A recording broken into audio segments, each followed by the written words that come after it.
Hey guys, what's up? It's me, Thomas. Tonight we're back here with Game Theory with another FNAF trailer, or at least FNAF video.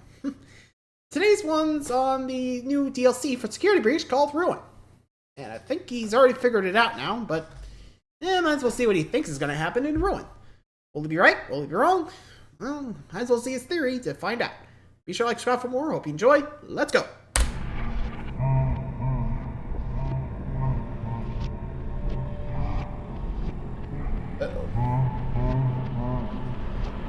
Oh, that don't look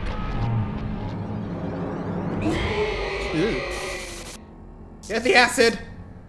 Hello, Internet! Welcome to Game Theory, where today, it's the best of times, and it's the worst of times. I mean, on one hand, FNAF fans be eating good this month. There's books, there's a teaser for the movie, there's a trailer for Security Breach's Ruin DLC, heck, there's even a brand new FNAF VR sequel that literally got announced as I'm recording this episode. It is all super exciting stuff. I hope you're prepared to engorge yourself in lore like Chica consuming a pizza. It is literally the year of FNAF. Which is fitting since it's 2023 and that's the year of FNAF 3. Also, probably FNAF 6. Honestly, the only thing they're missing from this year is some sort of haunted attraction. But on the other hand, there is chaos in the wider theorist community. Buried in this landslide of new material are a lot, and I mean a lot, of very significant lore drops that feel unusually explicit for this franchise. Hints to the origins of Henry, revelations about secret AI programs controlling the Pizzaplex, confirmation that Gregory was in fact Patient 46. But here's the thing, no one can actually agree on what it's all trying to say. Everyone recognizes that there's been a lot of very important stuff that's being revealed lately, but every online FNAF theorist that I've seen has taken the clues and wound up with a different solution to the puzzle. And normally that's not a big issue. That is the beauty of theorizing, to reach your own conclusions, to make your own predictions, to come up with your own personal headcanons as part of the internet hive mind's attempts to work together and solve a common mystery. There are going to be people that you agree with and people that you don't, and you know what? It's great either way. Except this time, that's the part of theorizing. We gotta sort of figure it out. What we're talking about today is some major stuff. Everything that's coming out right now feels like it's trying to guide us into what the plot of Security Breach was meant to be. And now with Ruin coming out in July and building off of that initial game, we've got a ticking clock demanding that we solve things, and quick. Our window is tight. So today I'm here to catch you up on all the major reveals and the ensuing controversies before throwing my purple hat into the ring on what I suspect it all means. Good news, bad news on today's episode, friends. Good news, I think we've been on the right track the entire time. Bad news, I don't think the wider FNAF community is gonna agree with me. This one is gonna be a battle, so are you ready, theorists? It's time to eat pizza and theorize, and we're all out of pizza. Okay, first let me...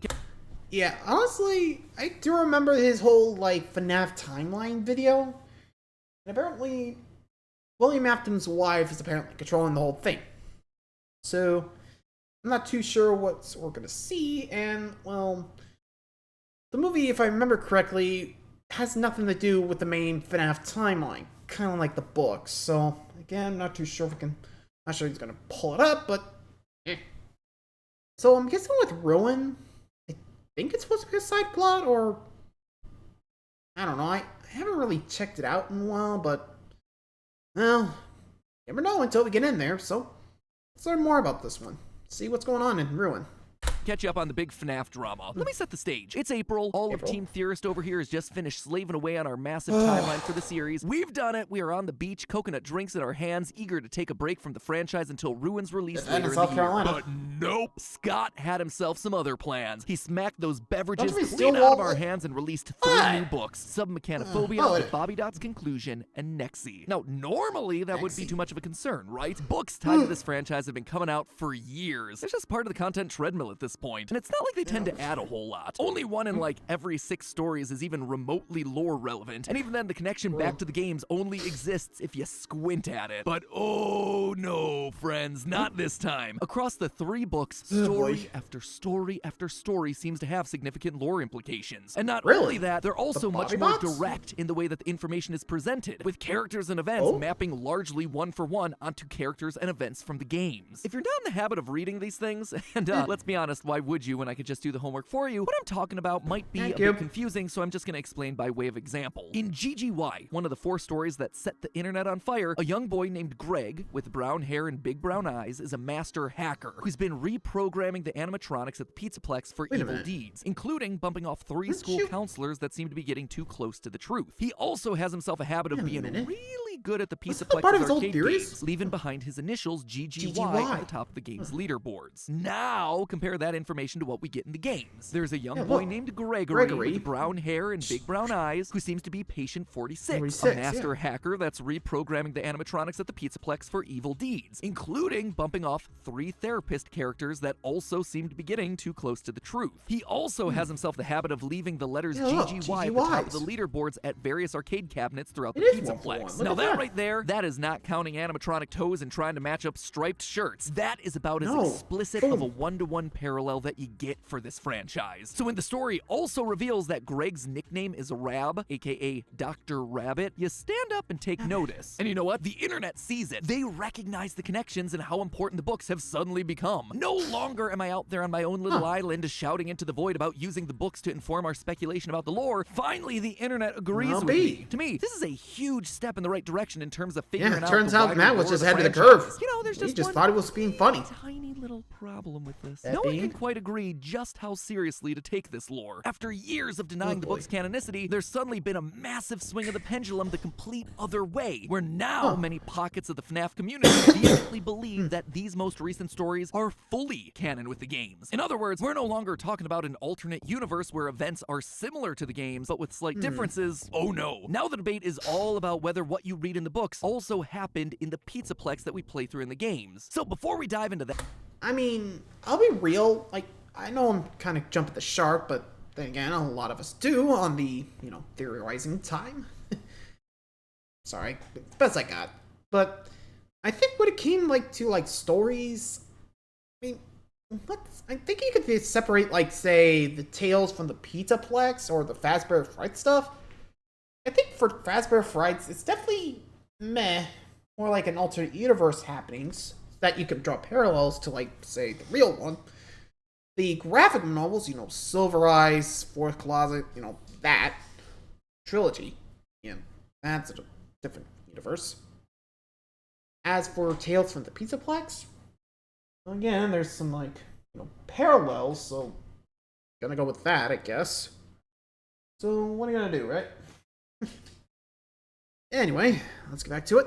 that can of worms, let's just talk about the stories themselves. I already filled you in on GGY, which means it's time to talk about the other 3 which tell themselves a connected timeline of events, starting with the first, the Mimic. This is the one that everyone has been losing their collective minds over. This story tells the tale of Edwin, a genius inventor and single father, and his hyperactive son, David. Basically, Edwin is overworked. Years ago, he sold his struggling robotics company to Fazbear Entertainment, who now has him hard at work turning their, quote, weird costumes into entertaining robots. With the first one that he's working on being a bright yellow chick. There's just one problem here, David. David is 4 in all the best and worst ways possible. It means that he's sweet and excitable, but it also means that he's moody and demands a lot of time and attention. Two things that Edwin does not have. So to fix his problem and get himself more work time, Edwin creates a piece of software known as Mimic 1. Using some spare robot parts, he makes a legless endoskeleton that's able to copy everything that David does. Basically, this thing's an AI that's using David as his training data. And while Mimic 1 starts by merely copying David, pretty soon it's able to respond on its own, independently. And David loves this thing, which means that Edwin is finally able to disappear into his work. Everything seems to be going well until tragedy strikes. An unsupervised David runs out into the middle of a busy highway and is killed. Edwin is devastated, and he takes all his rage out on the Mimic, this robot that continues to behave like his son, infusing the metal of the bot with pure agony. We then flash forward in time to Edwin being gone, and the Mimic roaming the halls of his abandoned home, a brutal killer still in possession of David's childlike tendencies. So, does any of that sound familiar? Cause it should. It's Henry Emily, a genius inventor who helped to create the robots of Fazbear Entertainment, a man who also happens to be a single father whose only child dies in a tragic accident when they decide to run outside, a creator whose first project was Chica. Now, that alone would be plenty of connected dots, but the story continues to hammer home the parallels between these two men. In past videos, I've talked a lot about Henry's signature animatronic design, the hinged jaws that we see on the original animatronics, as well as the Rockstar animatronics. Well, guess what? This is how Edwin decided to build the Mimic. Quote, under the eye housing, Edwin had welded in place a hinged jaw. Speaking of Edwin's robots, do you know what Edwin's first business project was? He made robotic vacuum cleaners, presumably like the ones that we see in FNAF 6. Edwin and Henry even share the same sandy brown hair color. But the other big parallel that the story gives us is when Edwin destroys the Mimic. The way this event is described is very similar to when Henry built the final Charlie bot from the 4th Closet novel. Here's how it's described in Tales of the Pizzaplex. You can almost feel his murderous thoughts pouring through his muscles, transfusing through the metal into Mimic systems. And here's what happens when Henry builds the Charlie bot after her death. Quote from that book. When Henry began to make the 4th, his despair turned to rage. He seethed as he soldered her skeleton together, pouring his anger into the forge where he shaped her very bones. It was not Charlotte drenched in grief, it was made alive with Henry's fury. In both instances, we have men who have instilled their creations, animatronics that are literal stand-ins for their dead kids, with the pain and rage of loss. If that's not a solid connection, I don't know what is. Even from a timeline perspective, Edwin being Henry makes a lot of sense. In the Mimic, they specifically call out that he's 24 years old. After the death of his son, he disappears. But then, in another tale from the Pizzaplex, this one called The Storyteller, we meet up with Edwin 40 years later, at the point that he decides to return to the Fazbear franchise to sit on their board of directors. Again, the books make a very specific point to call out all these dates. So why? What's the big deal here? Well, if Edwin is truly the parallel for Henry, Henry lost his daughter Charlie in 1983. Does that mean Henry's still alive? He leaves the company, but we definitely know when he comes back, 2023. As evidenced by the numerical code in FNAF 6. 40 years later. A perfect match to the time frame that the books have laid out. In short, Edwin has to be Henry, which means, in a very cool twist, our early franchise timeline was almost perfectly correct. In that video, I said that William Afton's company specialized in hand-sewn mascot suits, and that Henry, when he was brought in, was the one responsible for turning those suits into animatronics. That prediction right there, that was right on the money. I was also on the right track when I said that one of the two founders had their failing company get bought out. I was just wrong about which one. In that timeline video, I suggested that Afton made Fazbear Entertainment, but eventually ran out of money and had to be bailed out by Henry. But as this story shows, it was Henry the other getting way bailed around. out. Henry was ultimately the one that was bought out. And in one final parallel between the books and the games, the story actually describes the Fazbear exec that gets Edwin to sign away his business as Portly, which connects all the way back to the Silver Eyes, where Afton was described in a similar way. Quote, Afton was as robust and lively as Henry was withdrawn and shadowy. He was a hefty man who had the ruddy geniality of a financially shrewd Santa Claus. Okay, cool, so we've got some confirmation on some early parts of the franchise, but what does any of this mean for Security Breach? Well, that's where the second Edwin story comes in, the Storyteller. In this one, we rejoin Edwin 40 years later. Because of his importance to the early days of Fazbear Entertainment, he now sits on the board of directors. A fact that does not land too well with the current head of the board, Mr. Burrows. Get it? His name's Burrows because everyone's always connected to rabbits. Anyway, to cut costs at the Pizzaplex, Mr. Burrows decides to lay off the entire creative department, instead replacing them with a generative AI that's capable of creating new storylines for all the characters. Basically, this thing is like ChatGPT on steroids. This, understandably, upsets Edwin, who apparently has gone from engineering nerd to creative heart of the company. But he's not just a WGA member that's upset about some Writers Guild's rights. What makes matters worse is the fact that Mr. Burrows isn't using just any AI, he's installing Mimic 1, the same program that Edwin created. The one that was trained by his son 40 years prior. Not related to me. It even comes in the form of his son's favorite toy, a white tiger head. And here's where things start to get real crazy. This AI controls everything in the Pizzaplex. It runs through a large central tree of wires that are connected through the walls, even tapping into things like the animatronics themselves. In fact, once the Mimic 1 program gets installed, the behavior of all the animatronics starts to change from their normal personalities into something that's a bit more like a 4-year-old. They start to become possessive. They get into tug-of-war matches over toys. They sulk in the corner and cry. David is somehow getting infused into everything that this AI touches. Eventually, Edwin attempts to shut the Mimic 1 program down, but he dies in the process. However, in his final moments, he attempts to communicate with his son inside the AI. You see, in the Mimic story, Edwin watches David communicating with his robot buddy using a made-up language described like this. Quote, David and Mimic had been doing all manner of odd little drawings that were surrounded by markings that looked vaguely like hieroglyphics. Edwin then uses this same language to communicate with the Mimic software at the end of the Storyteller. Quote again, every sheet of paper was covered with odd stick drawings and strange symbols that were not at all familiar to Mr. Burrows. Squiggles, squares, loops, triangles within triangles. So why is this story such a big deal right now in the FNAF community? Well, everyone knows it's important, it's just that no one can truly settle on what it's trying to say. Which means it's time for me to do my best to try and break break it all down. Now, I've already mentioned the parallels between Edwin and Henry, but what that also suggests is that Edwin's son David may just be an analog for Henry's only child, Charlie. Not that they're one and the same or following the exact chain of events, but rather that where David goes in the books, we should be looking for Charlie to follow in the games. And in the story, the Mimic 1 AI that was trained using David winds up controlling the Pizzaplex and all its animatronics via an intricate system of wires. This, to me, is the book suggesting that we should probably be looking for Charlie to be doing the same thing in the games. And wouldn't you know it, but there is a lot of evidence to suggest exactly that. Throughout Security Breach, there are wires everywhere. Black and white striped wires that look very similar to everyone's favorite possessed puppet, Charlie. There are also the staff bots roaming around looking like a twisted version of the puppet. We also see several unexplained Nightmarion plushies hidden in strange locations throughout the building, again suggesting that an angry version of Charlie may just be at work within the walls of the building. During my complete timeline, I suggested that the reason we were seeing so much puppet imagery throughout the Pizzaplex is because Charlie's possessing the building poltergeist style. Just like the house in that movie is possessed by angry spirits, the Pizzaplex is haunted by Charlie because it's built on top of the location of the FNAF 6 fire. Basically, her physical form may be gone, but her spirit is still going to haunt the building until Afton is destroyed. And again, I think that this latest story confirms that I was close about the what, but not necessarily about the how. Charlie is still very much here, but it's not a haunting, it's technological. And look at this. The wires are even formed in such a way that they look like the trunk and branches of a tree, exactly the way the Mimic's wires are described to run through the Pizzaplex in the book. Just like David's consciousness infected everything in the Pizzaplex during the Tales story, so too is Charlie infecting everything in the Pizzaplex of the games. But that's not all. Remember that in the book, Edwin uses an elaborate code of symbols, sticks, and shapes to communicate with his son inside of the Pizzaplex. It's designed as an elaborate code of triangles and that they won't understand. That right there, that is the wall code in Security Breach's secret room. Remember that one? If not, here's the abbreviated translation. Break and mend, I built the breath. They hunt now, drawn to life. The storyteller here is giving us a clue that this wall code, these triangles within triangles, they were written by Henry. How? When? Not sure. Honestly, we hadn't even considered him as a possible person to have written this because he was supposed to be dead in the FNAF 6 fire. But if you look at the text with him in mind, the pieces all fit. Henry did build the breath. He was the creator of the animatronics. And in all stories about Henry, we hear about him repurposing old robotic parts. He is breaking and mending them. But midway through, this coded message starts to switch tones. It starts giving instructions. Quote again, dodge, duck, flash, shoot, crawl, run, crush the vile band. Your life, your aim will save those with soul. He's teaching someone their mission. He's giving some robotic AI their instructions, just like Edwin was trying to communicate with the AI in the book. It is their task to save those with soul. But look specifically at the verbs that are written here, especially shoot and flash. This one has to be talking to Gregory. Not only is he the one that's crushing the vile band of the Pizzaplex, all of those actions are things that he performs in the game. He is the only one shooting with the Faz Blaster. He is the only one flashing with the Faz Cam. It seems like Henry, in a last failsafe against Fazbear, may have built a protector using an AI program and spoke to it using his triangle within triangle code. And that protector has to be Gregory. I know, I can't let Robot Gregory go, I get it. But how else do you explain this? No one else is flashing and shooting. And remember, the story GGY confirms to us that Gregory is patient 46, whose secret therapy tapes are played right next to where this code is in the very same room. Everything in this one room is screaming that the message is for Gregory, written in a code that the books tell us is reserved for robot brains. But this then raises two major questions. First, how could I say that Gregory's a robot when we see him in GGY as just a kid at school? And secondly, GGY makes it clear that Gregory is a villain, hacking into the animatronics and using them to kill people.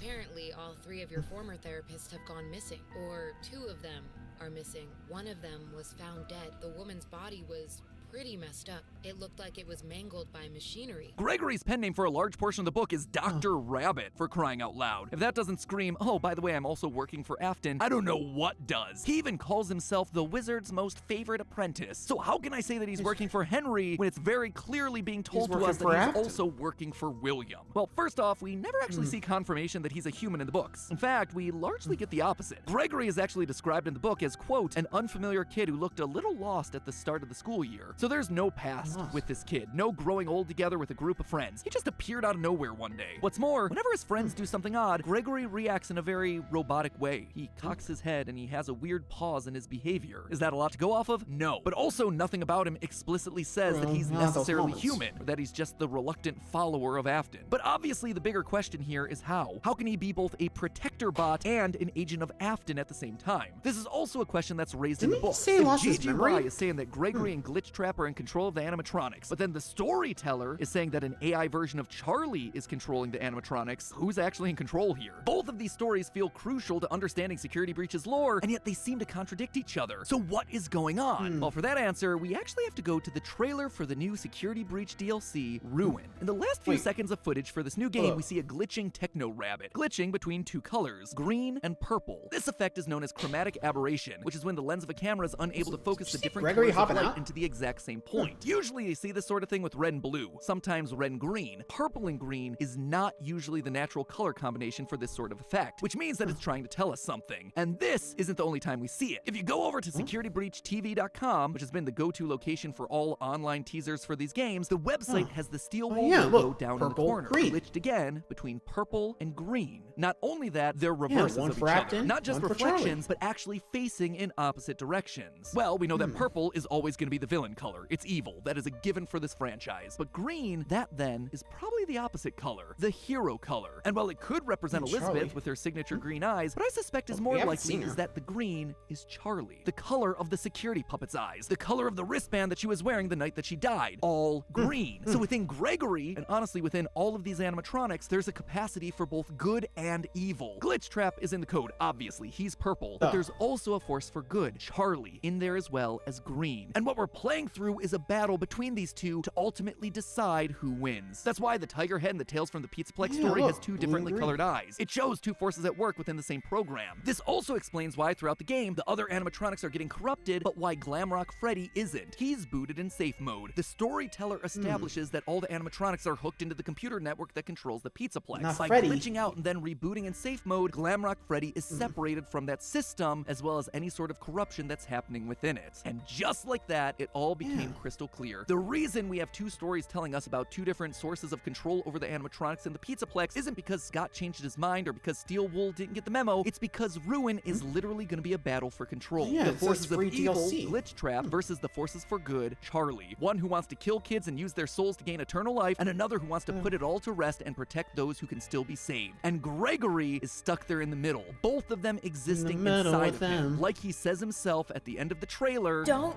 give up on me yet." But hey, that's just a theory. A game theory. Thanks for watching. And hey, if you want to see... Which, honestly, when you think of it like that, does make sense. What do you guys think?